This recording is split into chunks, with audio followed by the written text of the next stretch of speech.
नमस्कार दोस्तों, सीधा मुद्दे पर आते हैं। आज के इस खास ऐतिहासिक विश्लेषण में हम दुनिया की सबसे पुरानी और सबसे रहस्यमयी सभ्यताओं में से एक की गहराई में जाने वाले हैं।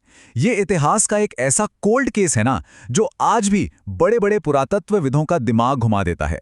जी हाँ, हम बात कर रहे हैं सिंधु घाटी सभ्यता की, जिसे हम हड़प्पा सभ्यता के नाम से भी जानते हैं। 4500। जरा इस नंबर पर गौर कीजिए। आज से करीब 4500 साल पहले, जब दुनिया के ज्यादातर हिस्सों में इंसान बस गुफाओं से बाहर निकलना ही सीख रहा था, तब हमारे भारतीय उपमहाद्वीप में एक बेहद उन्नत, मॉडर्न और सिस्टमैटिक समाज फल फूल रहा था। मतलब ये कोई छोटी मोटी बात नहीं है। तो आज की इस चर्चा में हम क्या क्या कवर करने वाले हैं? सबसे पहले इसकी खोज और नामकरण को देखेंगे, फिर इसका समय और फैलाव, इनका वो कमाल का नगर नियोजन, कुछ प्रमुख शहर, इनकी वो लिपि जो आज तक एक राज है, और आखिर में इनका पतन। अगर आप एग्जाम्स की तैयारी कर रहे हैं तो मानकर चलिए कि ये आपके लिए एकदम परफेक्ट रोड मैप होने वाला है। तो चलिए शुरू करते हैं। पहला पड़ाव है खोज और नामकरण। अब देखिए, हजारों सालों तक मिट्टी के नीचे दबी हुई ये दुनिया अचानक सबके सामने आई कैसे? ये कहानी बहुत दिलचस्प है। 1921 में पुरातत्वविद दयाराम साहनी ने सबसे पहले हड़प्पा को खोज निकाला, और इसके ठीक एक साल बाद यानी 1922 में राखाल दास बैनर्जी को मोहनजोदाड़ो मिल गया। एग्जाम के नजरिए से ये नाम और साल एकदम रट लीजिए। शुरुआत में इसे सिंधु घाटी सभ्यता कहा गया, क्योंकि इसके ज्यादातर शहर सिंधु नदी के आसपास मिले थे। लेकिन अब इतिहासकार इसे हड़प्पा सभ्यता कहना ज्यादा सही मानते हैं, क्योंकि सबसे पहली खुदाई हड़प्पा में ही हुई थी। आगे बढ़ते हैं। नंबर 2, सभ्यता का समय और विस्तार। अब एक बड़ा सवाल ये है कि ये विशाल साम्राज्य आखिर किस टाइमलाइन में मौजूद था। तो विद्वानों ने इसे मुख्य रूप से 3 हिस्सों में बांटा है: प्रारंभिक, परिपक्व और उत्तर हड़प्पा काल। हमारे लिए सबसे जरूरी है इसका परिपक्व या मैच्योर फेज, जो 2500 ईसा पूर्व से 1750 ईसा पूर्व के बीच था। यही वो गोल्डन पीरियड था जब इनके शहर और व्यापार अपने बिल्कुल चरम पर थे।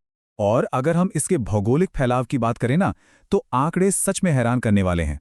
पश्चिम में अफगानिस्तान से लेकर पूर्व में उत्तर प्रदेश तक, और उत्तर में जम्मू से लेकर नीचे दक्षिण में महाराष्ट्र तक। ये प्राचीन विश्व की सबसे विशाल सभ्यताओं में से एक थी। अगर हम आज के नक्शे पर देखें तो इसके निशान पाकिस्तान से लेकर भारत के पंजाब, हरियाणा, राजस्थान, गुजरात, यूपी और महाराष्ट्र तक फैले हैं।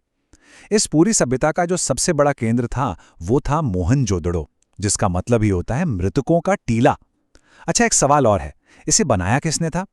कुछ विद्वान मानते हैं कि इसके निर्माता द्रविड़ थे, लेकिन सच कहूं तो इस पर आज भी इतिहासकारों के बीच जोरदार बहस चलती है। तीसरा और मेरा सबसे पसंदीदा हिस्सा, अद्भुत नगर नियोजन। सच बताऊं तो जिस चीज ने दुनिया को सबसे ज्यादा चौंकाया वो है इनका आर्किटेक्चर। ये लोग अपने समय से इतना आगे थे कि यकीन करना मुश्किल होता है। जरा सोचिए, एक सख्त ग्रिड सिस्टम जहां सड़कें एक दूसरे को बिल्कुल 90 डिग्री पर काटती थीं। सारे घर पक्की ईंटों के बने थे, घर के अंदर बाथरूम, रसोई, कुएं, सब कुछ। और इनकी जल निकासी व्यवस्था, नालियां पूरी तरह से ढकी हुई थीं और सफाई के लिए बाकायदा मैनहोल बने हुए थे। ये तो बिल्कुल आज की किसी स्मार्ट सिटी का ब्लूप्रिंट लगता है ना। चौथा पॉइंट, प्रमुख स्थल और उनकी विशेषताएं। इस शानदार इंफ्रास्ट्रक्चर को देखने के बाद चलिए एक फटाफट टूर करते हैं। ये एक तरह की चीट शीट है जहां हर शहर एक नई कहानी बताता है। हड़प्पा से हमें विशाल अन्नागार और कब्रिस्तान मिले हैं।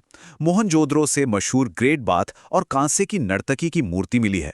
गुजरात के लोथल को देखिए, वहां एक पूरा डॉकयार्ड मिला है जो साबित करता है कि ये लोग समुद्री व्यापार के उस्ताद थे। कालीबंगन से जुते हुए खेतों के सबूत मिले हैं। तो धोलावीरा अपने गजब के वाटर मैनेजमेंट के लिए जाना जाता है। और हाँ, राखीगढ़ी आज भारत में स्थित सबसे बड़ा हड़प्पाई स्थल है। नंबर 5, रहस्यमयी लिपि और लोगों का जीवन। अब शहरों की चारदीवारी से बाहर निकलकर देखते हैं कि ये लोग असल में जीते कैसे थे। एक तरफ तो बहुत कुछ एकदम साफ है, जैसे कि वो खेती में मास्टर थे। गेहूं, जौ और दुनिया में सबसे पहले कपास उगाने का श्रेय इन्हीं को जाता है। वे पशुपालन करते थे, सोने चांदी पहनते थे और बच्चों के लिए प्यारे प्यारे खिलौने बनाते थे। लेकिन दूसरी तरफ इनका सबसे बड़ा रहस्य आज भी कायम है, इनकी लिपि। मोहरों पर दाएं से बाएं लिखी गई ये चित्रात्मक लिपि आज तक कोई डिकोड नहीं कर पाया है। ये इतिहास का वो बंद दरवाजा है जिसे खोलना अभी बाकी है। और अब हमारा आखिरी पॉइंट, नंबर 6, पतन और इनकी महान देन। हर महान कहानी का एक अंत जरूर होता है, और यहां भी वो बड़ा सवाल खड़ा होता है जो हर इतिहासकार को परेशान करता है। आखिर ऐसा क्या हुआ कि 1750 ईसा पूर्व आते आते इतनी शानदार सभ्यता अचानक खंडहरों में तब्दील हो गई? देखिए, एक दौर था जब लोग कहते थे कि शायद आर्यों के आक्रमण ने इन्हें खत्म कर दिया, लेकिन आज की मॉडर्न रिसर्च इस आक्रमण वाली थ्योरी को काफी हद तक नकार चुकी है। तो फिर वजह क्या थी? असल में ये कोई रातों रात हुआ विनाश नहीं था। भयंकर बाढ़, तेजी से बदलती जलवायु, नदियों का रास्ता बदलना और भूकंप जैसी प्राकृतिक आपदाओं के एक स्लो मोशन कॉम्बिनेशन ने इस सभ्यता को धीरे धीरे खत्म कर दिया। पर एक बात तो माननी पड़ेगी, जाते जाते भी वो हमारे लिए बहुत कुछ छोड़ गए। आज हमारे आधुनिक शहरों का जो ग्रिड लेआउट है, जो ड्रेनेज सिस्टम है, या व्यापार में जो नापतौल का स्टैंडर्ड सिस्टम हम इस्तेमाल करते हैं ना, ये सब वो लोग हजारों साल पहले ही सेट कर चुके थे। उनका विजन आज भी हमें बहुत कुछ सिखाता है। इस चर्चा को खत्म करने से पहले एक सवाल है जो सच में सोचने पर मजबूर कर देता है। जरा सोचिए, अगर आज हमारी ये मॉडर्न दुनिया किसी वजह से खत्म हो जाए, तो आज से 4500 साल बाद के खोजकर्ता हमारे इन खंडरों को देखकर क्या सोचेंगे? इतिहास का ये पहिया वाकई बहुत दिलचस्प है। उम्मीद है आज के इस डीप डाइव में आपको बहुत कुछ नया जानने को मिला होगा। इस शानदार सफर में हमारे साथ जुड़ने के लिए बहुत बहुत धन्यवाद।